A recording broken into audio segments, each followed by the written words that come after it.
So, good evening, everybody, and thank you for joining us this evening for our undergraduate open event. You've obviously had an opportunity to learn a bit about some of our courses, and we've got 20 minutes now to take some of your questions regarding our courses. So if there's anything you want to ask us, be it those in this session or in one of our later Q&As that we can pass on to our teams, please do make use of the Q&A function towards the bottom of your screen. My name's Chris Huggins, so I'm Director of Academic Programmes here in the Institute of Continuing Education. I've got broad oversight over the arts, humanities and social sciences courses that we offer within ICE. And joining me on the panel today is my colleague, Claire McCafferty, who's also Director of Academic Programmes, and also Yvonne Battle-Felton, who's Academic Director for our Creative Writing Programmes. So we're really looking forward to having the opportunity to answer some of the questions that have come into us. I hope the answers that we give help clarify things for you and help give you a bit more of a flavour of what we do and what we're about. So what I will do is start going through some of the questions we've received. I will answer some of these myself. I will ask some of my colleagues to come in and answer as well. And I hope by the end of this session, you'll have an opportunity to get a bit more of a feel for our courses. So I'm just going to go straight in, and I'm going to pick up one of the first questions that we've been asked in the Q&A this evening. And that is, what academic support is available for ICE students? So I think I will start by asking my colleague Claire to come in and answer this question. So over to you, Claire. Thanks, Chris. Good evening, everyone. So the academic support that we have available for our ICE students, first of all, you'll have access to our virtual learning environments where all of your lecture information is, and all of your discussion boards, where you'll be able to meet all of the other students on your cohort and use that as a support mechanism to ask each other questions and have discussions. You'll also, through the virtual learning environment, have access to the online library and databases. And on the VLE, it will have a list of the recommended reading for your course, as well as your suggested reading. So you can either choose to just follow the exact reading list, or you can read wider, which is what we would always encourage you to do. And you will also be able to find access to any textbook that you could possibly think of to support you through your course, and access to the British Library as well. We also provide support with academic study skills for students who feel that they may need this in addition to their normal learning or their traditional course of learning. So if you have maybe been out of education for a little while, or it's your first time in higher education, then we're happy to support you with things like essay writing skills that I can see is one of the questions that we've got in the Q&A there. We can help you either on a one-to-one basis if you feel that you need that support, or you can also access video sessions or PDFs as well that talk you through those different types of skills that you need to write a really good essay or structure a really good essay. So it depends on the medium that suits you best as an individual and the type of support that you want, but there's a lot of range there. But of course, you also have your tutor. You've got human support as well. So in addition to the materials that you have access to pre-study, you will also, of course, have some live teaching sessions as well, and also drop-in sessions if you have questions for your tutor.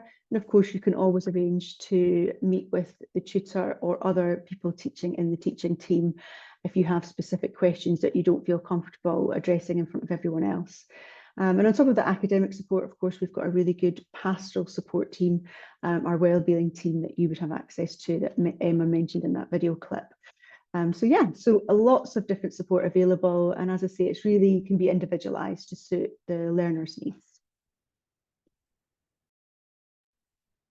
Thank you, Claire. Really useful answer there. That gives us a good sense of the support available. So thank you. Our next question that's come in says, I'm writing to seek further information about diploma in creative writing. I'd like to know more about study resources and exams. Will there be a list of books to study for the course? Will there be online resources provided by the university? How are exams structured? So I think as we have our academic director for creative writing on the call with us, I think I'll hand over to Yvonne to pick that question up, please. And good evening, everyone. So I think it's a really good question. Each course will have a list of books for you to read, and that'll be available on the virtual learning environment that Claire was just talking about. So you will have a list of books and resources, and each tutor will also have a reading guide, and that will let you know the relevant books to read for that module. So you'll read those and then have chances to discuss them through seminars and also through lectures. And ideally, they're helping you to read as a writer, and that will, of course, help you to think about your own writing and the writing of your peers through workshops. So the reading list will be updated. In this, there's new stuff being written all the time that's really relevant and really timely. So those are updated every term. And so, yes, you will have reading lists. And I'm sorry, my memory is horrible. So now I'm thinking, and what was the rest of that question, which was also a really good question? So it's more about sort of the as well as the reading resources available, exams and assessment. Thank you. So there are no exams for creative writing, but each module does have an assessment. So that might be writing creatively. So if you're doing poetry, you'll write a poem, and then you'll also write a reflective essay. And then for some of the assessments, you'll write a commentary, a critical commentary. And those might be where you talk about your writing process, the influences, the themes. It might also be how you talk about, or where you talk about the sort of reading that you've done and how that has impacted what you've written. You might talk about the feedback that you received and how you've used that, how it's progressed your work. So it's about your writing practice. And of course, the creative writing will be, let's say you're doing creative nonfiction. So you'll write some travel writing, maybe some memoir pieces, maybe just creative writing and landscape, and also creative writing and objects. And so you'll write about each of those every module for the assessment, as well as do a critical commentary. But again, there's no exams. So you'll have the dates for the assessments well before you begin the course. And then that way, through every week, when you're reading and writing, you'll be writing kind of up to that assessment. You'll have chances for workshops where you'll get feedback on it from peers and also from your tutor. And ideally, that helps you to really get to the heart of what you're writing. And that will inform your assessment. And that will be what's assessed, the creative and the critical.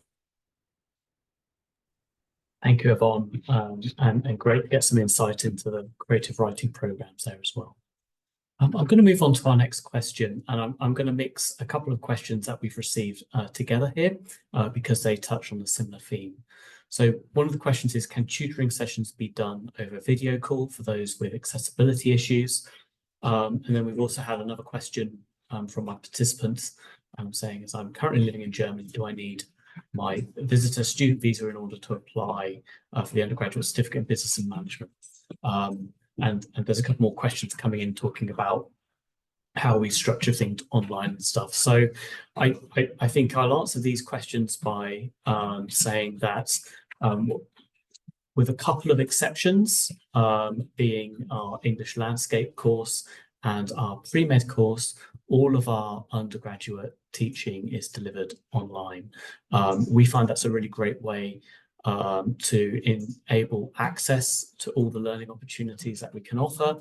It allows us to connect with people, whether they are in Germany, as one of the participants are, whether it's because they're managing a busy work life, for example, and can only manage to come in at certain points of day. So need to avoid traveling to Cambridge and attending classes in person. So things like tutoring sessions, things like academic support, things like group discussions and classes, we manage all of these online. We've got a range of obviously video conferencing software that helps us with that. We organize our learning and teaching sessions for our virtual learning environment, and that allows you the opportunity to access your learning and teaching online from wherever you have a suitable internet connection, essentially. So I hope that gives a sense of the accessibility that we're able to offer through our online provision. Okay, thank you. The next question that we've got is around, and we've got a few questions on this as well. So we have one question here: is one undergraduate certificate enough to access the Master of Studies courses, or would it require 2 or 3? We've got another question around, do I have to take 1 or more courses on the same level to advance to the next level? And then I've got a specific question posed in the chat. Is it suggested to do the advanced diplomas after the level 5 diplomas in creative writing before applying for the MST program?